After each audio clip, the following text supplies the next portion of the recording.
En esta clase vamos a ser un poco más extensos en la historia de la materia, porque en la primera ha sido más que nada para un poquito llamar la atención de la importancia del modelo estándar, pero ahora vamos a ver un poquito cómo es que se ha ido construyendo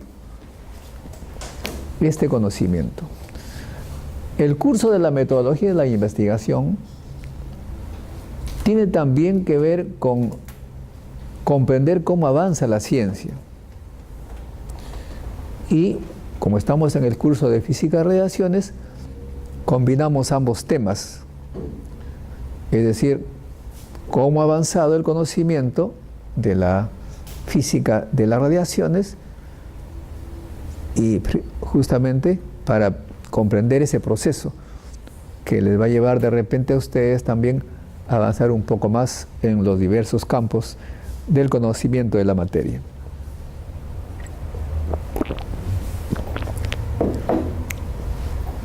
La charla entonces se llama Desde el aire, fuego, agua y tierra hasta los quarks y la partícula de Dios.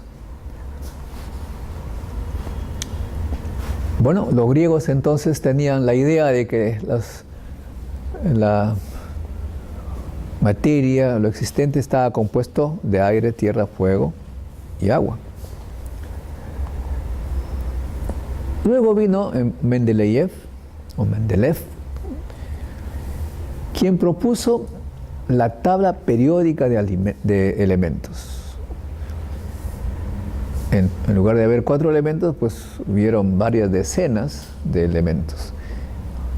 Y él estableció la famosa tabla de elementos, un poco catalogadas por las características de los numerosos elementos, las sustancias que había hasta ese momento de Mendeleev había sido puesto en evidencia. Ahora bien, en 1896, en París, el físico Henri Becquerel descubre la radiación natural. Ahora bien, ¿qué significa descubrir la radiación natural? Ahí quiero que ustedes presten atención. Becquerel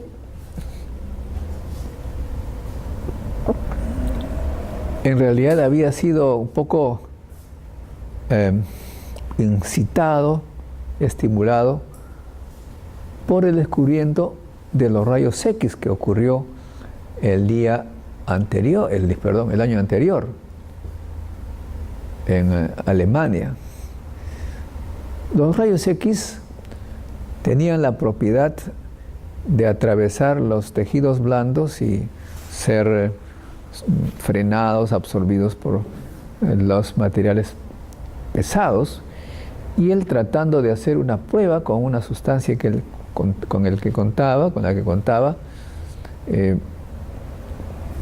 materiales fosforescentes. Uno de ellos estaba compuesto de uranio. Hizo la prueba de colocar esta sustancia, este mineral fosforescente con uranita, colocarlo envuelto en un papel negro luego de haber sido iluminado por el sol durante el día, y con el papel negro colocarlo en un laboratorio de fotografía junto o sobre una placa fotográfica. Al día siguiente notó que la placa fotográfica había sido afectada, lo que demostraba que la radiación que salía de este mineral atravesaba el papel negro y afectaba la placa fotográfica. Al principio él pensaba pues que se debía a la estimulación de la luz solar. La historia cuenta que durante algunas semanas no hubo luz solar y él se fue de vacaciones. Al regresar, quiso colocar nuevamente las cosas para hacer su experimento, pero quiso verificar si no había alguna imperfección en sus materiales y descubrió que la placa estaba afectada, o sea que sin necesidad de haber irradiado con luz solar este material de uranita. Sospechó entonces que de repente que no era necesario la luz solar y la dejó sin irradiación nuevamente envuelto en papel oscuro sobre la placa fotográfica en un cuarto de fotografía y observó que seguía afectando la placa fotográfica, como ustedes notan en la diapositiva. Eso significó que de esta sustancia de uranita salía permanentemente la radiación. Resultado que produjo grandes controversias, porque significaría que hay una energía infinita que no se acaba nunca. El tema es que en realidad sí termina, hay un decaimiento. Lo que pasa es que la vida media del uranio, en tanto que fuente radioactiva, es de 4.500 millones de años, o sea que para una vida de un ser humano eso es una eternidad. Él entonces descubrió la llamada radiactividad natural. Noten ustedes nuevamente acá que se está usando un detector, que en este caso es la placa fotográfica, y se detecta radiación que sale de un material, pero no se sabe absolutamente explicar cómo es que se produce esa radiación. Es solamente un experimento, un resultado experimental. ¿Estamos de acuerdo? Y a eso que salió se le llamó radioactividad natural. Se le llamó.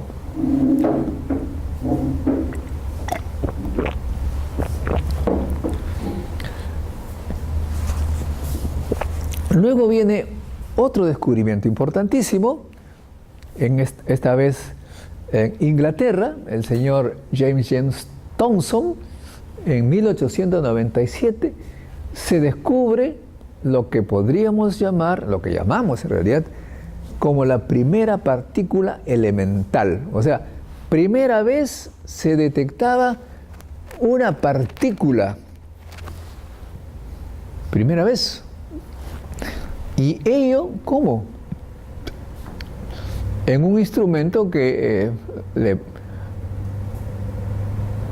ahora le llamamos tubo de rayos catódicos, que un filamento se calienta y se aplica un voltaje y sale pues un haz que, dado que dentro hay un poquito de atmósfera o gas o lo que fuera, muy tenue, se ve la línea que deja este rayo de electrones en su trayecto.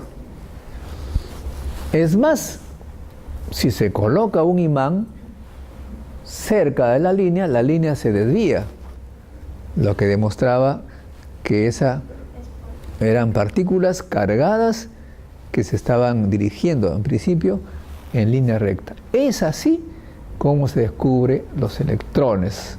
Este es el museo allá en Inglaterra. Entonces, el aparato con que el señor Thomson descubrió la primera partícula elemental, e incluso se le calculó su masa porque se sabía qué fuerza aplicaba al campo magnético y ven ustedes, y la carga, por supuesto. Notan nuevamente cómo es el proceso de la investigación en este caso, ¿no? Es una cosa netamente experimental.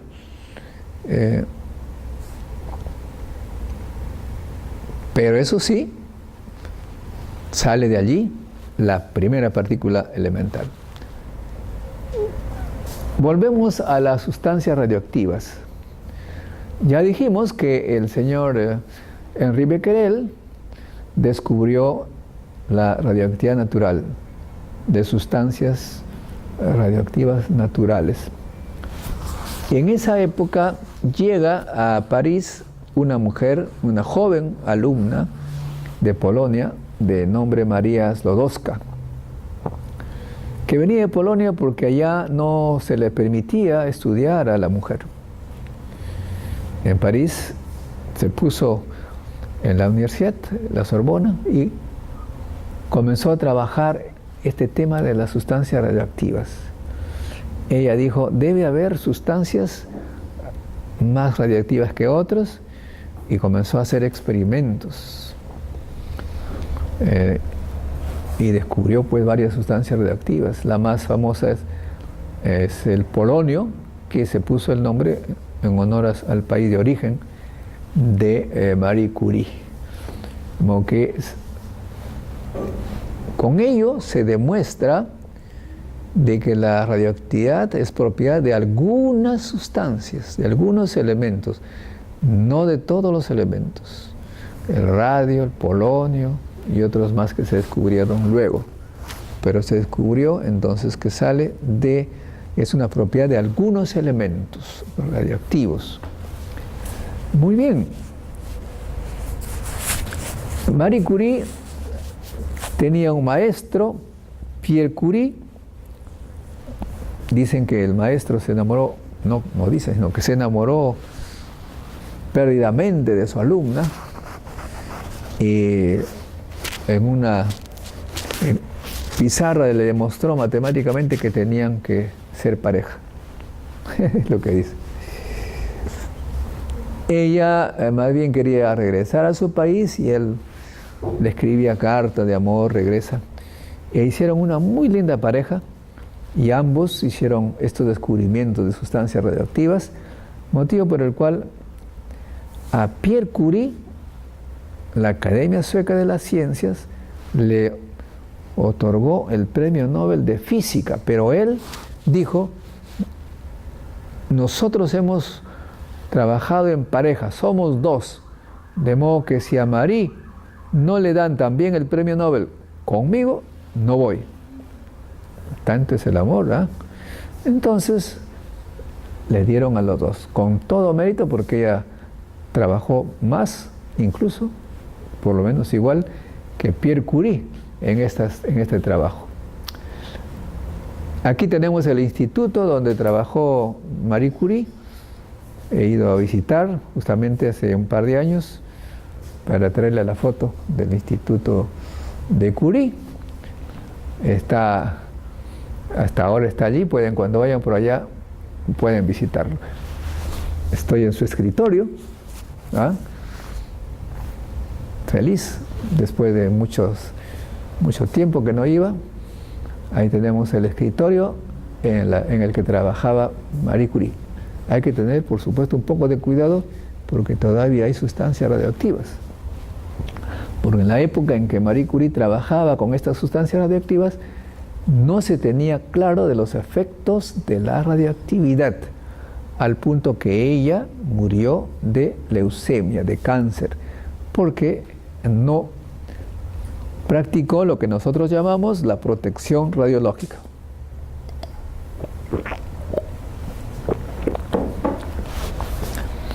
Luego viene un experimento fundamental, el primer experimento de la era de las reacciones nucleares.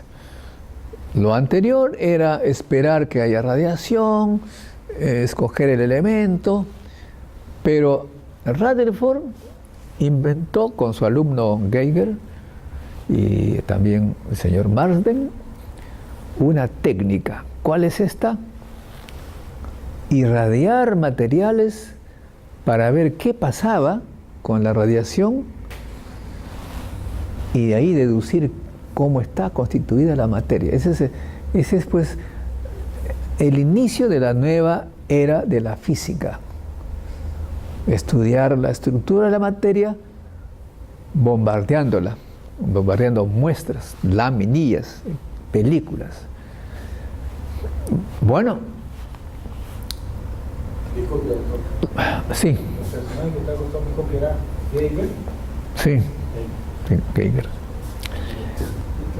¿Y por qué se le ocurrió bombardear a Rutherford? El tema era que había un modelo ya de la materia, el famoso modelo de las pasas, modelo del panetón con pasas negativas. O sea, el modelo de Thomson era que la materia estaba compuesta de un panetón, ¿no?, positivo, en rojo, y algunas pasitas con carga negativa. Esa era la idea que se tenía. O sea, en otras palabras, los materiales eran compactos, ¿no?, compactos, y que ahí habían cargas negativas que de vez en cuando salían. Entonces, si esto es así, dijo Rutherford, yo voy a bombardear con partículas alfa.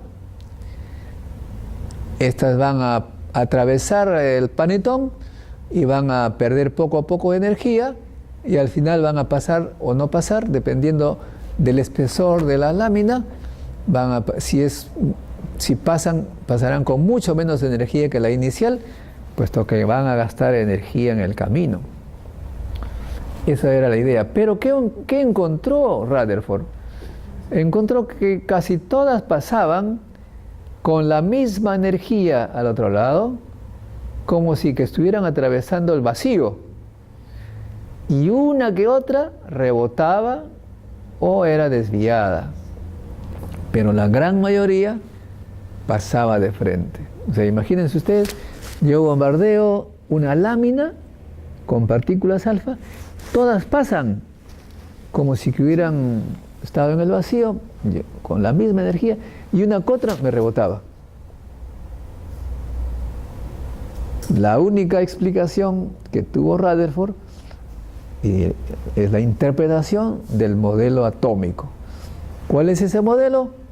Que la materia está compuesta por átomos de 10 a la menos 10 metros de diámetro, donde están los electrones girando, y el núcleo muy pequeñito, motivo por el cual había muy poca probabilidad para que se choque con ese núcleo, pero cuando se chocaba, porque aquí estaba casi toda la masa, rebotaba como si estuviera rebotando contra un muro. O sea, todas pasaban como en el vacío y una que otra rebotaba como si hubiera rebotado en un muro. Ese es el modelo moderno del núcleo. Fue Rutherford que dio eso en 1909. El 9 es fundamental, fundamental el 9. 1909 se descubrió este modelo. En 1939, próximo año, se dio a luz la fisión nuclear, y en 1949 nació el profesor Montoya. Es una broma, es una broma. Aquí está esquematizado el experimento de Rutherford, miren. Acá se tiene la fuente de partículas alfa. Esta es la lámina de oro. Y lo que parece un tubo es el haz de alfas. Y como se ve el tubo un poco más reducido, es que parte ha sido desviada, pero casi todas pasan de frente. Y una que otras son desviadas y algunas hacia atrás. Este es el esquema del modelo de Rutherford, del experimento de Rutherford. En esa época, por supuesto, ya se conocía que la fuerza entre dos cargas era proporcional a las cargas e inversamente proporcional al cuadrado de las distancias. Ese es el modelo que usó Rutherford para calcular las trayectorias y decir que el átomo estaba constituido como lo que he señalado, un núcleo bien pesado cargado positivamente con electrones girando. Bien, entonces después de Rutherford tenemos este modelo atómico. Tenemos el núcleo con electrones que están girando alrededor. Pero Rutherford, ojo, consideraba este núcleo macizo, positivo, una esferita positiva. Sin embargo, Rutherford comenzó a pensar cosas curiosas. Inducido por lo que se observaba, ¿qué resulta? Que el átomo de hidrógeno pesaba como 1 y tenía número atómico 1, o sea, la carga era 1, un electrón, siendo E la unidad 1. Pero luego el helio tenía número atómico 2, pero masa 4. Me parecía curioso que no sea como el hidrógeno, que pesa 1 y tiene masa 1. El helio tiene 2 y masa 4. El oxígeno tiene número atómico 8 y pesa como 16. El carbono como 6 y pesa como 12. Dijo, el protón es el núcleo del hidrógeno. ¿No será que el helio, hay 2 protones y 2 partículas similares, pero que no tienen carga? Esa fue la idea que tuvo Rutherford. Es una idea de los años 20. Es lo que se llama un pálpito, una intuición de físico. No fue sino en 1932 que el señor James Chadwick hizo el descubrimiento del neutrón. ¿Cómo así? Lo que había descubierto James Chadwick era de que las partículas alfa, al interactuar con el berilio, se producían neutrones, entre otras cosas. ¿Por qué? Porque al hacer el balance de masas, considerando las partículas detectadas, siempre faltaba una masa equivalente a la masa del protón, por lo que llegó a la conclusión que tenía que haberse producido un neutrón, que era lo que no se detectaba. Entonces aquí ya se hizo este experimento y se vio que los neutrones que no se detectaban, al interactuar con la parafina salía un protón que sí se detectaba. O sea que los neutrones pasaron a ser entonces también partículas que permitían sondear la materia. O sea que los neutrones aparecieron entonces como elementos que servían para investigar la materia misma.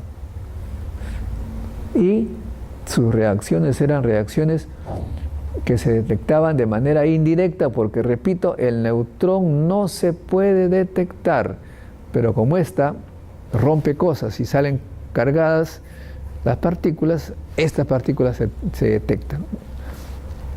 Eso nos demuestra esta figurita, ¿de acuerdo? Muy bien. Al descubrirse el neutrón, se completa entonces ya el modelo atómico tal como lo conocemos ahora, en que el núcleo está compuesto de protones y neutrones, ya no una cosa sólida positiva, sino de protones y neutrones. Y acá se comienza a hablar ya con toda propiedad de que el número Z de protones más el número N de neutrones, a ese número se le llama número másico. A igual a Z más N.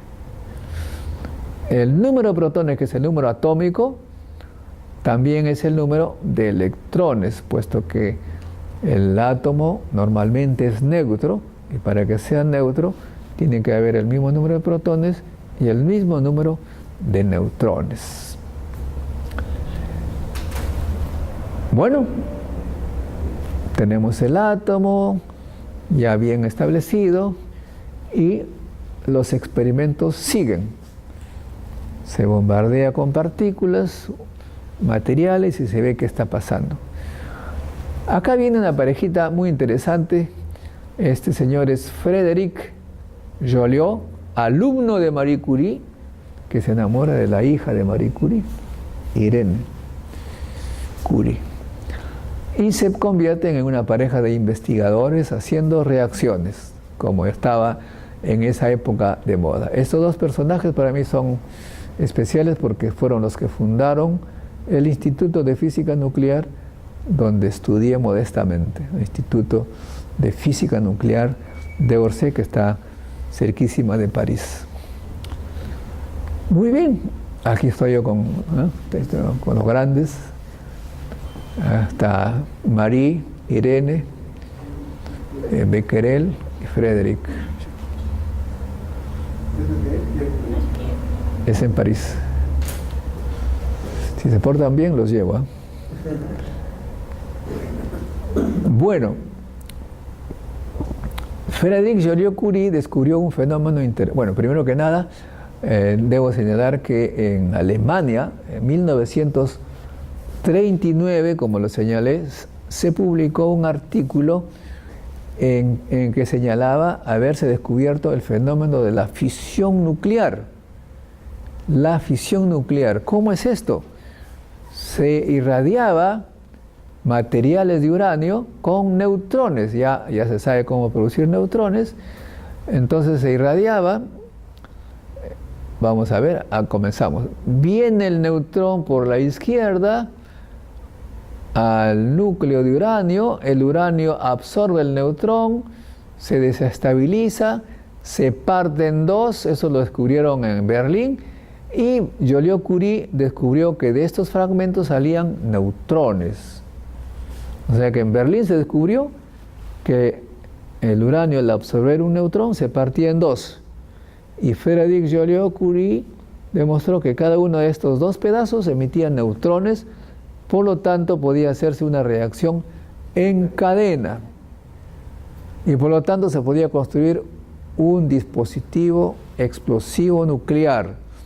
Frédéric Joliot incluso diseñó esa bomba atómica, llamada después así, y la depositó en el local de la Academia de Ciencias de Francia, pero en un lugar donde nadie podía ver, para que la historia lo reconociera, mas no para que se utilice, porque ya Francia había sido ocupada por los nazis. Y obviamente si los nazis descubrían eso, era más rápido. Ya los nazis en realidad también estaban por ese camino y querían construir su bomba. Menos mal, siempre digo eso, que como Hitler no era tan inteligente como pretendía, se peleó con los científicos, y los científicos se fueron a Estados Unidos, donde hicieron la bomba atómica.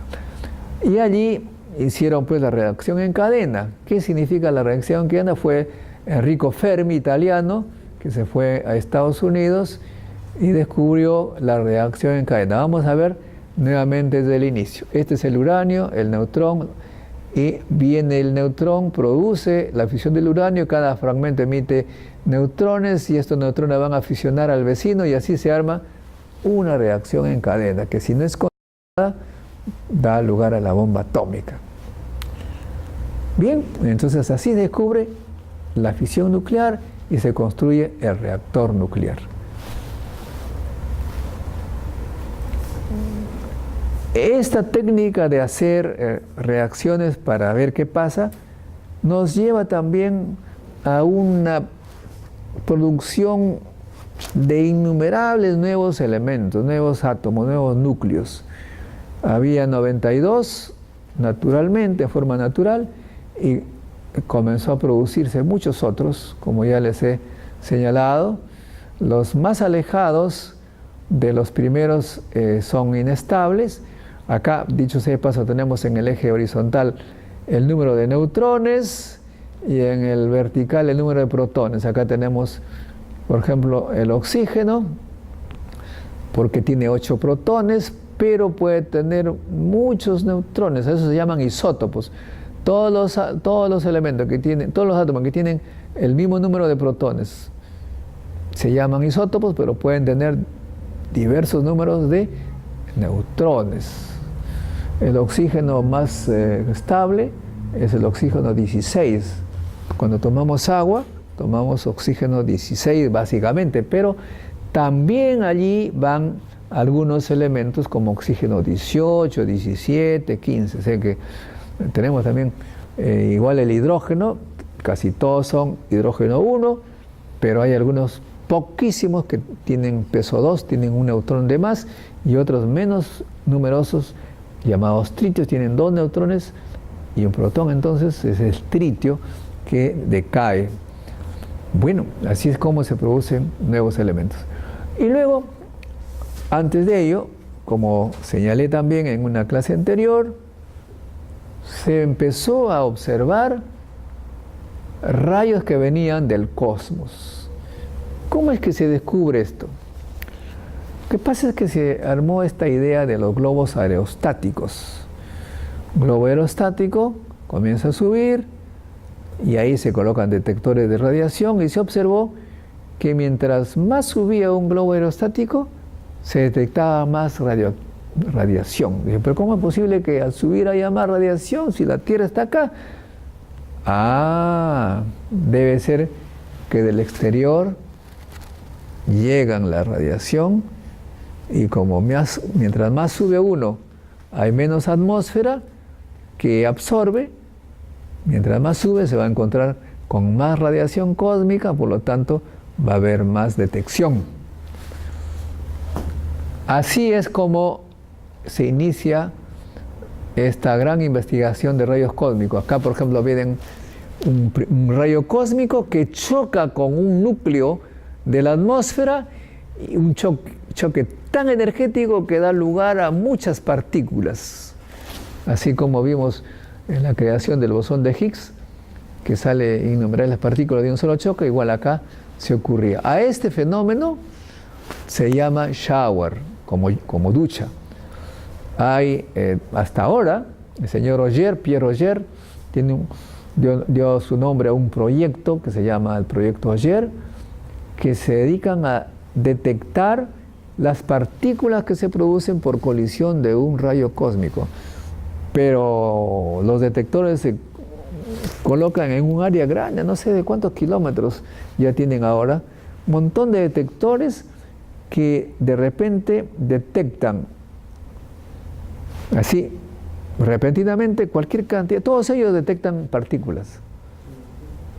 ¿De dónde salió? De un solo choque, de una sola partícula cósmica que chocó con algún átomo, algún núcleo. Y bueno, esos choques ahora, como ya lo hemos señalado, se producen en los grandes aceleradores, ¿no es cierto? Allí, en el lugar donde se hacen chocar las partículas, se concentra la energía, sabiendo que la energía se convierte en masas, siguiendo las reglas de Einstein, E igual a mc cuadrado. Al producirse las partículas se detectan pues todas ellas para ver qué pasó. Bueno, es así como es que se ha iniciado la construcción de grandes detectores. Por ejemplo, acá tenemos una persona y este es un detector de partículas. Aquí tenemos los haces, en este caso son electrones, positrones y electrones que chocan. Al chocar se crea una gran cantidad de partículas que son detectadas por esos tremendos y grandes detectores. Y entonces todas las partículas que comenzaron a detectarse parecían un caos total, todas ellas, ¿no es cierto?, se comenzaron a estudiar, a clasificar, y así es como sale lo que conocemos ahora, y lo que he señalado, el famoso modelo estándar, en que se reduce diciendo pues que el átomo está constituido por un núcleo con protones y neutrones, alrededor del cual giran electrones, pero los protones y los neutrones están hechos de quarks que están unidos por gluones, y así es como después ustedes han podido ver otras partículas. Lo importante también es saber las escalas. Miren, ya dijimos, el átomo tiene el tamaño de 10 a la menos 10 metros, el núcleo 10 a la menos 15, 10 a la menos 14, el protón 10 a la menos 15, y el quark tiene un tamañito de 10 a la menos 18 metros. Es el intermediario para que los quarks, es el constituyente de los protones son los quarks, son pequeñitos. O sea, un protón está hecho por quarks de 10 a la menos 10 metros. Una cosa impresionante. O sea que es como si que el protón tuviera un tamaño de 1 kilómetro, pero que los quarks tuvieran 1 metro nomás. 3 quarks hacen un protón o un neutrón. Bueno, nosotros hemos estado en varios sitios con mucho placer. Acá tenemos al señor Abdus Salam, Premio Nobel de Física. ¿Por qué lo hemos puesto aquí? Porque aparte de las partículas, hemos señalado que tenemos interacciones. Y la interacción, una de las interacciones es la interacción electromagnética y la interacción débil, la que produce la radioactividad, la radiación. Pero Abdus Salam y otros más establecieron lo que se llama la unificación de la fuerza, de la interacción débil y la electromagnética, dio lugar a la electrodébil. Así como hubo en una época fuerza magnética, fuerza electrostática y dio lugar a la interacción electromagnética, Abdus Salam estableció una teoría con sus colegas con quien ganó el Premio Nobel de Física, una interacción electrodébil. Unificaba la interacción electromagnética con la débil. Esa es la... Y bueno, acá tenemos al que demostró que Abdus Salam tenía razón, es el físico Carlos Rubbia, que nos vino a visitar acá a Perú. Acá estamos en la embajada de Italia. Él demostró experimentalmente que Abdus Salam y sus compañeros tenían razón porque detectó con sus colegas las partículas intermediarias que daban la unificación de la fuerza, de la interacción débil y la electromagnética, el teórico y el experimental. Como ustedes notan, el profesor Montoya modestamente ha estado con estos dos grandes hombres y que me permiten decirles casi en forma semidirecta lo que ellos nos explicaban. Carlos Rubbia y Abdus Salam. Y acá tenemos al gran Leon Lederman, Premio Nobel de Física también, que nos explicó ya la parte del bosón de Higgs, la famosa partícula de Dios. Él es el autor del libro que lleva el nombre de la partícula de Dios, que en inglés es God Particle, que en realidad, si hacemos una traducción más precisa, sería la partícula Dios. Ojo, la partícula God Particles no es la particle of God, es God Particle, o sea que es más fuerte que lo que se ha traducido. De modo que él escribió ese libro un poco explicando el modelo estándar. Bien, entonces como ustedes notan acá, tenemos a los científicos que ganaron el Premio Nobel con Abdus Salam y que establecieron la interacción electrodébil, y acá tenemos a Carlos Rubbia y su compañero que demostraron que era real, ¿no es cierto?, esa hipótesis.